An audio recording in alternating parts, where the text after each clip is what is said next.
All of Marvel Studios' recent big bad villains have been race-swapped from white to black people. Let's go through the list. The High Evolutionary. This guy was awesome, high-powered, totally underused, a wasted performance. My personal favorite, Kang the Conqueror. That sexual assault lawsuit really messed things up, but I digress. From an upcoming Disney anime, the Green Goblin, Norman Osborn. With my help, you'll achieve greatness.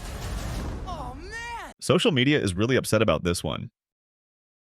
Bo DeMeo accuses Marvel Studios for race-swapping white villains to black characters. DeMeo didn't hold back when he criticized Marvel's new trend of swapping the races of villains.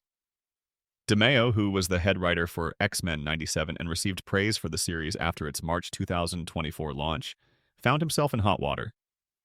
Despite his creative input, Disney decided to let DeMeo go in March 2024, citing claims of egregious misconduct, which reportedly involved sexual misconduct and violations of a separation agreement. DeMeo took to social media to voice his discontent with Marvel Studios for their ongoing practice of changing traditionally white villains to black characters.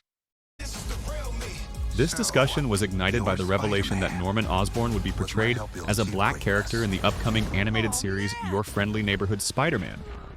In a post on X, formerly Twitter, DeMeo urged Marvel Studios to cease race-swapping white villains to black characters, stating, "Let me rephrase that. Hey Marvel Studios, please stop race-swapping white villains to black characters. It sounds funny. Kang, High Evolutionary, Norman Osborn, Electro, Mordo." As a black writer and producer himself, DeMeo elaborated in follow-up posts, arguing that such casting choices reinforce troubling narratives, suggesting it visually depicts white heroes defeating black villains.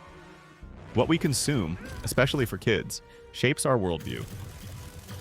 When the heroic characters are predominantly white and traditionally white villains are turned black for representation, it tells a visual story of white heroes triumphing over black villains, especially when their roster of black heroes is so drastically underrepresented. It indicates a significant bias or lack of awareness. Is DeMeo being overly critical, or is there something to this? Leave me a comment with your thoughts.